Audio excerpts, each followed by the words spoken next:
Welcome back to the table, everyone.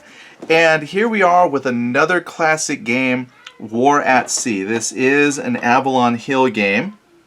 It says copyright 1978. So this is one of the older games that I've had an opportunity to look at, and pretty excited. And it says here, now you command the military forces in this classic game of naval strategy. War at Sea is designed to introduce newcomers to the fastest growing hobby today, simulation wargaming. Here, your strategy alone determines the outcome of every game. War at Sea contains no chance cards, spinners, or random luck elements. Victory or well, other than dice. That's a random. Anyway, you might have been. Well, there's dice in it. Who knows if you actually need dice? I'm assuming you do, but we'll find out. So here's what you get. Full color terrain map of the European theater during World War II, mounted on a stiff board that won't wrinkle, crumble, buckle, or smear. Military chess pieces representing World War II naval and Air Force units, varnished for durability. Rules of play that get you into the game immediately, written specifically to make learning the game truly an effortless task. Make the switch from traditional games to simulation games. Very exciting. Alright, so here's the original box. Bonus points if you can tell me which ship this is. I'm trying to see if I can see what the flag is, but yeah, just by looking at that silhouette alone, I honestly don't know which ship that is.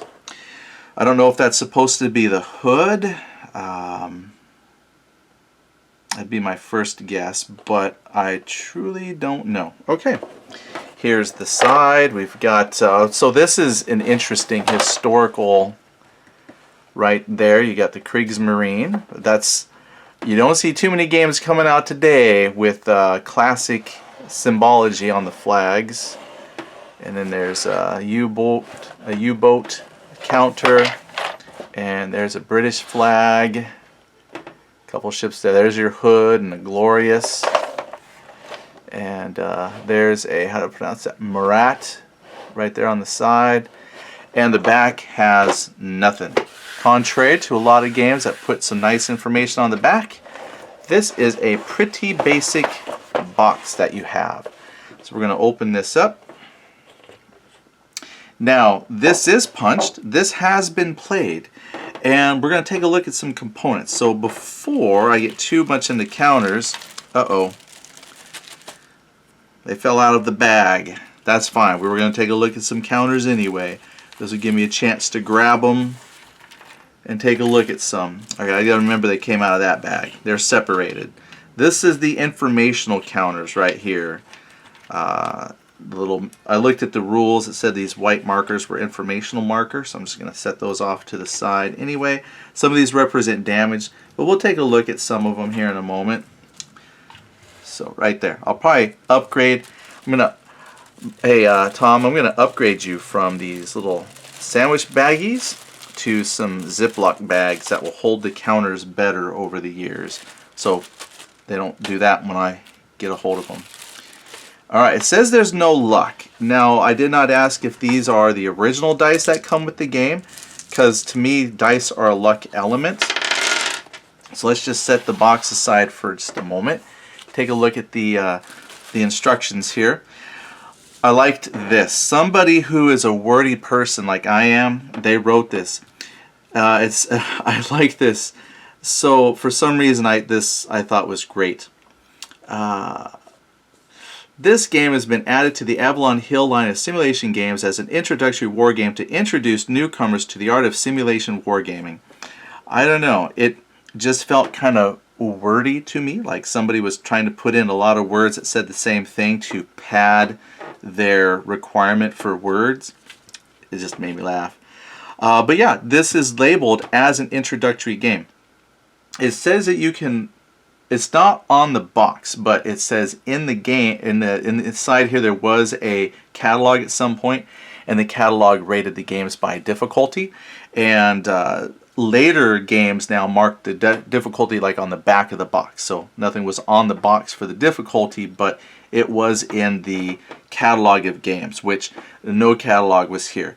But this one was labeled as an introductory game at the time. And yes, I did not read all the rules, but it is basically like a 3-page fold-out of rules. So this first part was the introductory part. This is the part I read. Then I could take some time later. But this is in that kind of traditional Avalon Hill, 3 columns, small font, kind of tightly packed rules. So even for an introductory game, you know, you got to get your glasses on to read it. And honestly, it is 3 pages because the prepare for play starts here. So here was your talking about the map board, just a little bit about components, and really the bulk of your rules starts right here, this page, and right here. So maybe 2.5 pages of rules, you know, equivalency of if you blew up the font and whatnot to something more readable, because then right here is a sample of play, and right on the back is continuation of like surface combat. Here's an example, disengaging, and then right here design credits. So truly about 2.5 pages of rules. Oops, sorry camera. About 2.5 pages you need to worry about. So I probably will give this a read.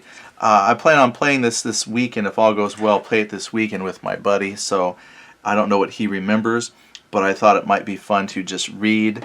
Because like surface combat is just this one little portion here. Yeah, it does take dice, it looks like. Says here, ships, you're lining up your ships. They see German ships which are undamaged at the beginning of any surface combat round may add 1 to the die roll. Yeah, so it is dice. So even though it says it removed all luck elements, it mentions spinners and cards. So I don't know what kind of games they were talking about, if they meant like traditional family board games in that statement. But to me, dice are a huge luck element. So that's the only reason that comment kind of stood out to me, is it said there's no luck, it's all skill, other than the luck of the dice. So we'll see how it goes. My luck with dice lately have not been very good, so hopefully maybe I'll turn it around with this game. Alright, but there's the rules and just some musings on what I saw in the rules. So I'm going to set those aside. And we're going to take a look at the map and a couple counters that have gone wayward. Let's grab those real quick. And grab the map. And I like the fact that it is mounted. I am a sucker for mounted maps. And definitely a lot simpler than what you are used to seeing today. So we've got the United States up here. Green marks Allied locations. Red marks Axis. Axis in here is referring strictly to Germans and Italy. So Japan is not part of this. So this is kind of Atlantic only. Russia, for the most part, is at this point of the game, they're considering it kind of neutral, but the ports. So they got the port of Leningrad and a Russian port, which are important. And they become active at later parts of the game, later turns, like America becomes active in a later turn. And then the France port here, it's like only active for turns 2 through 6. And there are 8 turns to the game. And then the idea is as you capture ports, then your port of control or point of control will shift your victory points one way or the other. And basically you're going to battle it out. This is a very large area movement map. So if you have opposing ships in a particular area, they will battle it out, and who's ever left behind will get the points. And because the booklet said specifically there's the simulation aspect of the game is pretty weak, so there is a sub presence, but this doesn't really simulate the subs in great detail, and mostly this is focusing on surface actions. One thing the book does also mention is that because, and I thought this was a neat little historical note that they put into about 3 or 4 sentences, is that Axis control of the ocean was not their main concern. Their main concern was strangling England because they're an island. Apparently Germany thought that if they could just capture all the rest of the continent, they would have most of the resources they would need, and therefore having ports are not as vital for them. And so the way that the scoring works apparently is if, say, England was to lose the North Sea, because there's points right here for what you get for capturing it, it's a greater loss for like the English, for the Allies, than it is for the Axis, because the Axis losing ports, I guess, was common, and then having to refight for them back because they weren't so reliant on it. But losing ports hurts the Allies because they are desperate for ports because England is an island. Anyway, it was an interesting note that they had. There you go. That's pretty much it for the map. Very basic. And we'll take a look at some counters. For that, I'm going to bring the camera down, so it's going to shift here for a little bit. Right about there should do. Let's take a look. Now these are the administrative counters that we had. And I don't think I need to show you every single administrative counter, but to give you an idea of some of the artwork, hopefully you can kind of see that a little bit. Simple silhouettes, definitely has for me an advanced squad leader vibe as far as, you know, just a basic black silhouette on a small counter. Not much information otherwise is needed, so there's some there. Point of control.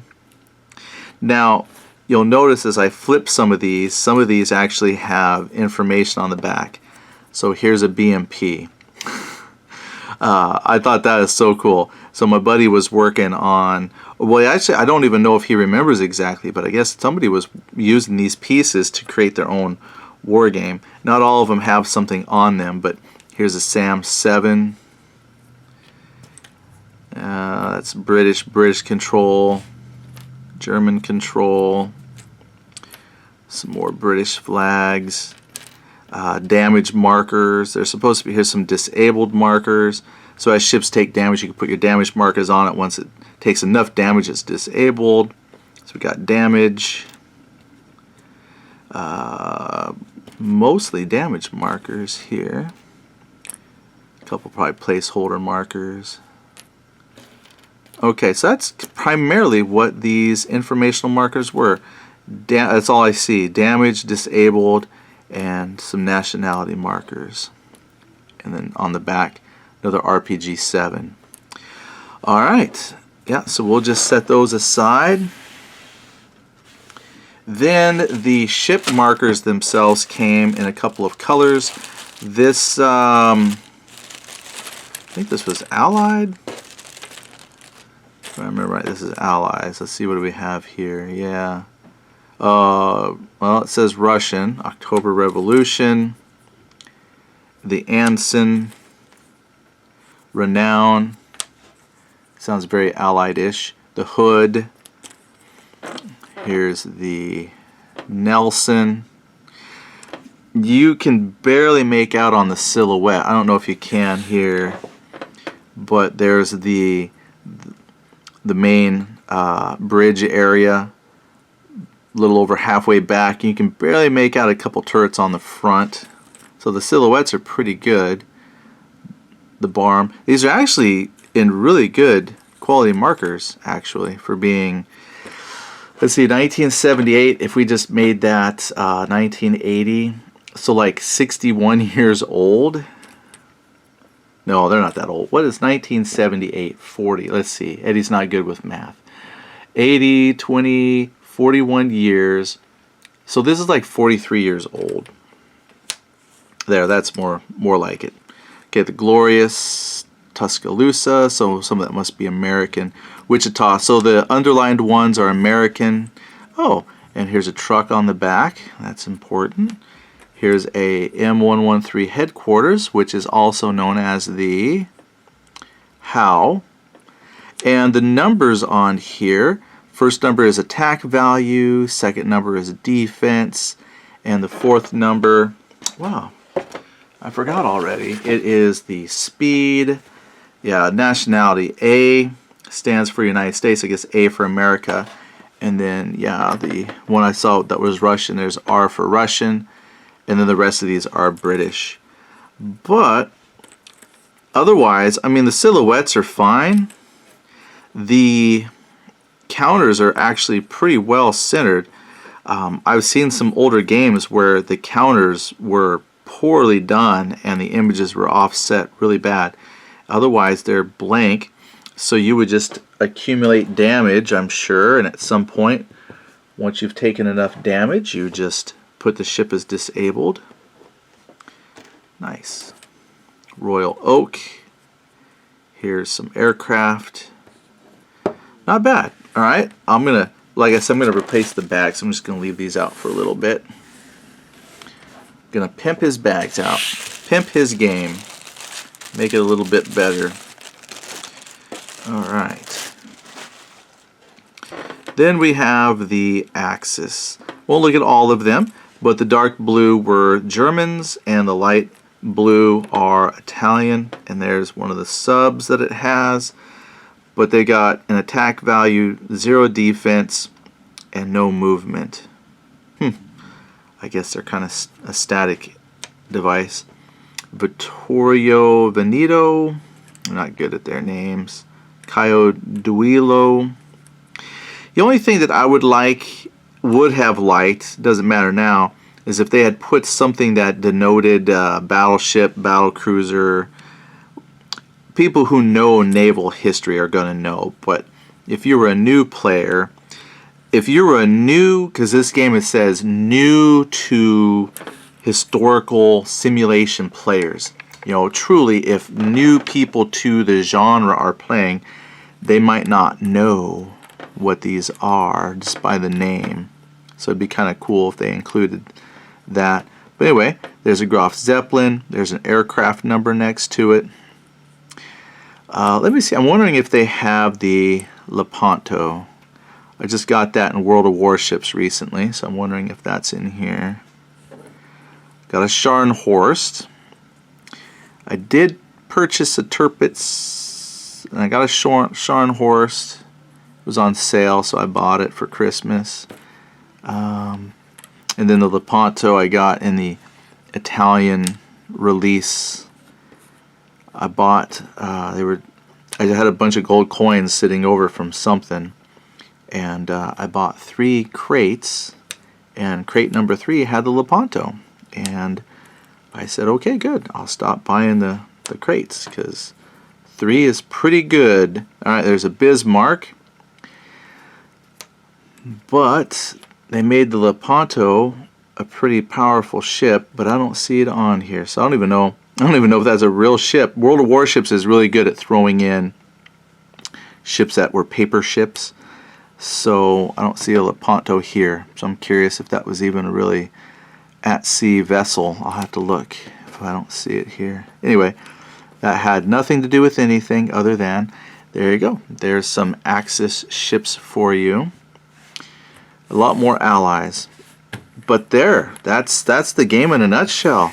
That's probably the simplest game that I've had to show you guys as far as a classic game goes. But there it is. You've got your 3 pages of rules and a fold-out. You've got your map, which is just one mounted map board, but very simplistic, and some counters. That's it. Well, if you're interested to see more, keep an eye on the channel, because I'm going to try and get a short, I don't know how long it will be. It depends on how long the game takes to play. But the goal will be to put up a gameplay of War at Sea. Grandfather of the war games in my buddy's collection. I won't say that this is the grandfather to naval World War II gaming, but Avalon Hill makes this seem like it's the granddaddy or one of the first naval war games in their collection. So this will be very interesting to play, and I hope you keep an eye out and watch that video when it comes up, hopefully this weekend. Thanks for watching.